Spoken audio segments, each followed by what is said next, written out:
Good morning, everybody. Happy Sunday morning. Sorry for this one being a little later than normal, but I had to kind of redo the whole thing because there was some more information that came out, and I wanted to make sure to get you everything I could find here on this so you knew. So, my question for everybody, and this kind of comes after last night's live stream, are you ready for a global famine? And I'm not hyperbola or anything like that here. This is what's going on, and this is serious. Okay.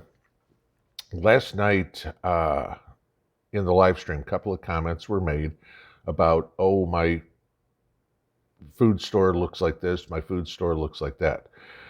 And for those of you that are saying your food store looks good, which, as I said, mine doesn't look terrible right now, thank your lucky stars and take advantage of it. Because from everything that I can find out there, that ain't gonna last. Okay. And higher prices and shortages and stuff like that are nothing new to any prepper. But the speed in which the stores are going to empty out in 2022 could be dramatic. Okay. And this is the reason I say, okay, and this is where I was starting last night when I was recording this. And yes, of course, it is dark 30 in the morning here as I'm doing this, about 6:30. Then, of course, it'll take me some time to edit and do all that sort of stuff. Story came out last night. U.S. pork supplies are at an 11-year low. Okay. According to the USDA, the amount of pork that we have in cold storage on December 1st was 399 million pounds. That sounds like a lot. It ain't, okay? That's 4.1% lower than it was last year, and the lowest we have been since pork in 2010. And if I remember correctly, 2010 was the last time we went through swine flu, okay?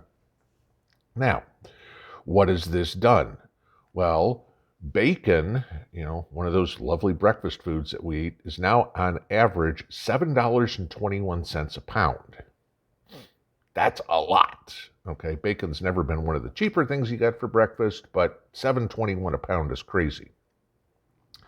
Y'all know all the stories about the oranges, the citrus crops freezing with this lovely weather we have. So there goes your orange juice, okay?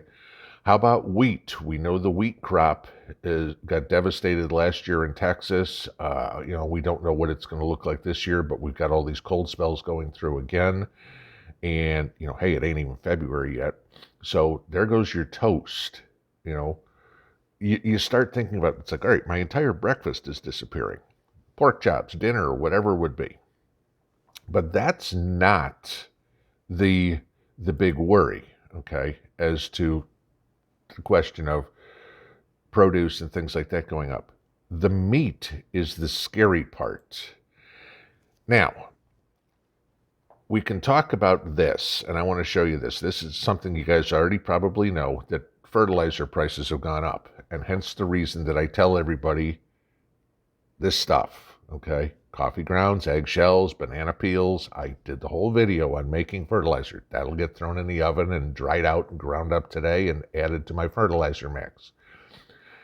Fertilizer prices, as you can look on the chart I'm going to show you right here, have gone up drastically. All right, you just look at the very end of the chart and you go, doink, what is it? Anhydrous ammonia up 118%, liquid nitrogen up 84%, okay? Coffee grounds, nitrogen, okay? Urine, nitrogen, things like that, all right? These are things you can do, Farmer's not going to be able to go out and pee on 1,000 acres, all right? Just, that's not going to work. But you can do it in your home garden. But why is this important? Okay, how does that affect all of us? Well, I'm going to give you this. Corn, you can read this one. Corn typically takes about 600 pounds of fertilizer per acre, plus 50 gallons of liquid nitrogen. Multiply that by as many acres as you got, that's a ton of cash, okay? And we've talked about many times, farmers operate on razor-thin margins. They don't make boatloads of money, all right? But the farmers are finding that soybeans take a lot, or not finding, they know this, that soybeans take a lot less fertilizer to grow than corn does. So a lot of farmers are flipping their fields from corn to soybeans. Those of you guys up in Indiana, like where I lived, I remember driving no matter where I went. The field was either corns or soybeans. That's pretty much what they grew up in northern Indiana. But so they're switching over to soybeans. Now, that's all wonderful for the Beyond Meat people because, hey, they want to make us eat vegetable proteins and everything like that, whatever would be. But I want you to think about this. Go in your pantry and pick out 5 things, doesn't matter, and read the ingredients. You will see corn on basically everything. Corn starch, corn oil, corn sweetener, whatever it is. Corn is used in about everything processed that we eat. Oh, and one other thing, if you go to the gas station and you see where it says 10% ethanol, guess what ethanol is made out of? Corn. Okay? Well, here's the next problem. How does this affect not only your vegetables and your gasoline, stuff like that? What do pigs eat? Corn. Okay? Now, farmers are saying that not only, you can look at this one here, that the farmers have these plans to grow soybeans instead of corn, but there's a shortage of soybean seed. Remember, I've told you guys many times about GMO. You can't buy it, but the farmers get GMO seed. They get it from Pioneer or Monsanto or whoever would be, and grow the GMO soybean that is disease resistant or pest resistant or whatever it is. So if we have a grain shortage in corn and then suddenly a glut in soybeans, this is what it's going to be. And again, this goes into this whole population, no cow farts, all that sort of stuff. Less corn means less animals. More soybeans means more Beyond Meat. This is, again, something that is going to be, or something that is being planned, okay, to get us onto more of a plant-based diet, i.e. soybeans. We all know this. Soy meat is nothing new. I mean, I remember going back in the 70s and eating hamburgers in the hot food line for lunch or whatever, and it was soy meat, okay? That's 50 years ago, okay? So how does this affect everybody else? Well, think about feeding pigs, okay? Going back to bacon and pork costs and stuff like that. Can you feed your livestock soybeans? Yes, but when you're feeding your livestock corn, you dent corn or whatever it is, you shuck it and take all the kernels off and you throw it in a grain bin, you feed the corn straight from the cob, if you will. Soybeans, in order to be fed to your livestock, have to be cooked first, okay, up to, 280 to 300 degrees, okay, because they've got anti-growth factors in them, all right? And I'm going to link an article here, but it says, raw soybeans contain several anti-growth factors, so the beans must be cooked before they are used in all pig diets except diets for gestating sows. Properly cooking the soybeans with either a roaster or an extruder destroys several of these anti-growth factors and produces an acceptable supplement protein for all pigs. Now, I want you to picture this. You're a pig farmer, okay? I'm not a pig farmer. I've never been, so I'm going to kind of guess. You've got 3,000 pigs. You get all your soybeans. Can you imagine me and Mrs. P? Let's say we had a bunch of pigs and a bunch of soybean fields. Not that I think somebody have both, but honey, I'm going to go out to harvest the soybeans. Can you start boiling some water on the stove so we can process the soybeans so we can feed the pigs? Okay. What are we talking? We're talking about a massive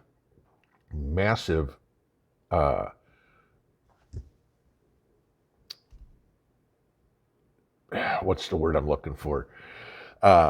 Organization that's got to get put together here so they can take the raw product, the soybean, put it through an extra step of cooking it to now feed the pigs rather than go from corn to pigs. All right, so just think about that, which that's going to add to your cost. But so now take this even further. Okay, and this is where I say a global famine. We're not the only ones that are facing this. This is going on everywhere in the world, okay? Europe, Australia, Africa, Asia. You know, we talked about Asia, China stockpiling grain. Why? They see this going on, okay? They're not blind, you know, unlike the Biden administration or something.